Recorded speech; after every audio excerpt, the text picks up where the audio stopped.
बिस्मिल्लाहिर्रहमानिर्रहीम। आज मैं पोमेग्रेनेट मोलासेस और ज़ातर वाला पराठा बनाने लगी हूँ और ये वाला फ्लेवर उसके अंदर जाएगा। और ये ज़ातर का स्पाइस है और ये मैंने अरेबिक स्टोर से लिया था। और इसके मैं 3 स्पून लूँगी। 3 चम्मच लेने के बाद उसके अंदर ये पोमेग्रेनेट मोलासेस का फ्लेवर ऐड करूँगी। और ये बहुत खट्टा सा और यमी सा फ्लेवर है जो कि पराठे में बहुत अच्छा लगता है। और मैंने ये 3-4 चम्मच ले लिए हैं ज़ातर स्पाइस के। आप किसी भी अरेबिक स्टोर से ले सकते हैं, रेगुलर स्टोर से भी मिलता है ये और बना बनाया होता है। और आप इसको ले लें और इसके अंदर फिर आपने ये एक टेबल स्पून ही ऐड करना है स्पाइस। अगर आप ज़्यादा करेंगे तो बहुत खट्टा हो जाएगा और बहुत मज़े का और बहुत यमी बनता है। और अब इसमें मैंने ये ऐड किया है। ऐड करने के बाद इसको अच्छी तरह से पूरे को मिक्स कर लेंगे ताकि पूरा उसको अच्छी तरह से मिक्स करें ताकि पूरे पराठे में इक्वल फ्लेवर आए या जायका आए। और उसके साथ ही मैंने इसके अंदर 1 टेबलस्पून मैंने बटर ऐड कर दिया है।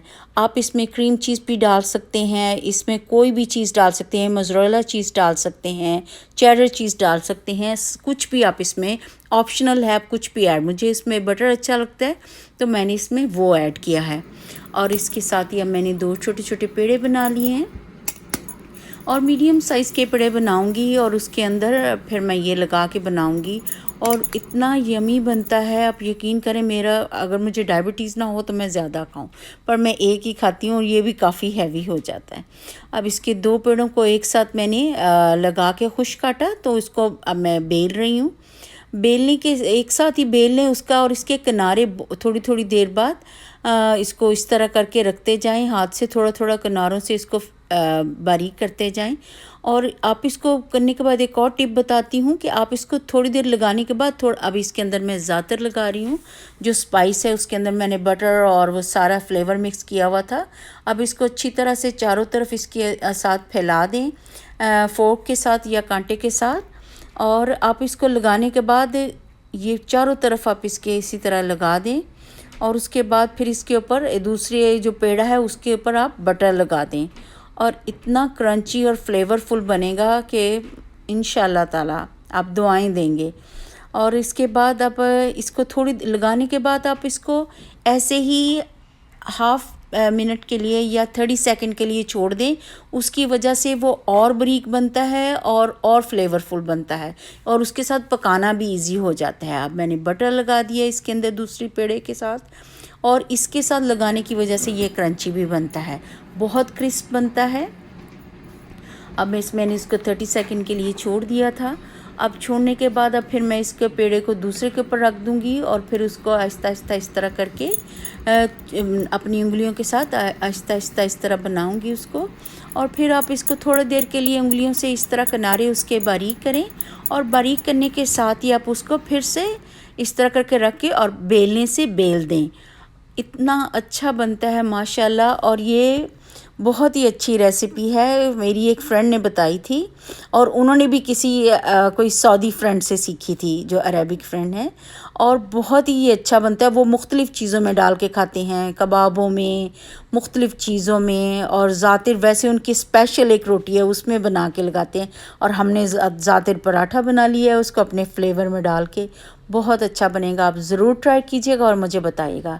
और इसके किनारे आहिस्ता आहिस्ता बेलते जाएं, किनारे इसके बारीक हों और दरमियान में से जब आप रोटी को पकाते हैं बेलते हैं तो वो अच्छी बन जाती। थोड़ा सा ऑयल डाल के तवे पे तो आप इस तरह उसको तवे पे डाल दें पराठे को और उसको थोड़ा थोड़ा इस तरह करके फैला दें ताकि वो जुड़े नहीं एक साथ और उसका थोड़ा और फैल जाएगा इस तरह करने से।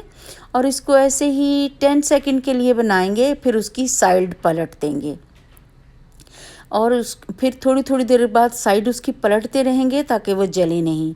देखिए उसके ऊपर बड़े खूबसूरत से इस तरह फूल से। अगर उसके ऊपर मैं ऑलिव ऑयल लगा रही हूँ, ऑलिव ऑयल क्योंकि अंदर ऑलरेडी बहुत ज़्यादा बटर लगाया तो इसलिए मैं उसको थोड़ा सा उसके ऊपर ऑलिव ऑयल लगाती हूँ। ऑलिव ऑयल वैसे भी इसके साथ ज़ातर के साथ बहुत अच्छा कॉम्प्लीमेंट करता है। जब भी कभी हम बाहर खाते हैं हमस के साथ भी ये बहुत अच्छा लगता है, ऑलिव ऑयल उन्होंने डाला होता है तो मैं पराठे के ऊपर भी ऑलिव ऑयल डाल रही हूँ कि और इतना अच्छा बनता है बहुत अच्छा बनता है माशाल्लाह।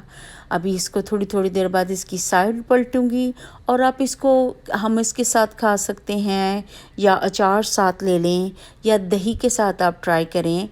आप जो आपको अच्छा लगता है किसी भी सॉस के साथ आप ट्राई कर सकते हैं। तो इतना अच्छा लगता है ये, आप बनाइएगा और मुझे ज़रूर बताइएगा। और इसके बाद फिर से मैं इसकी साइड पलटूँगी और इसी तरह थोड़ी थोड़ी देर बाद ऐसे 5 सेकंड के बाद आप इसकी साइड पलटते रहें और इस तरह थोड़ा सा और ऑलिव ऑयल लगा दें। और ऑलिव ऑयल आपको कोई नुकसान नहीं देता है और ये आपके लिए फ़ायदेमंद है। लेकिन मैंने अंदर भी बहुत सारा बटर लगाया है, आई लाइक दैट वे। तो अगर आपको भी अच्छा लगता है तो आप इसी वे से ट्राई कर सकती हैं, या आप अगर नहीं दिल चाहता आप अंदर ऑलिव ऑयल भी लगा सकती हैं। आप उसको चेंज कर सकती हैं, बटर की बजाय ऑलिव ऑयल लगा लें और कोई भी क्रीम चीज़ लगा लें, कोई भी मोज़रेला चीज़ लगा लें, हर्बल गार्लिक क्रीम चीज़ लगा लें, जो आपको अच्छा लगता है आप इसमें फ्लेवर मिक्स करते हैं।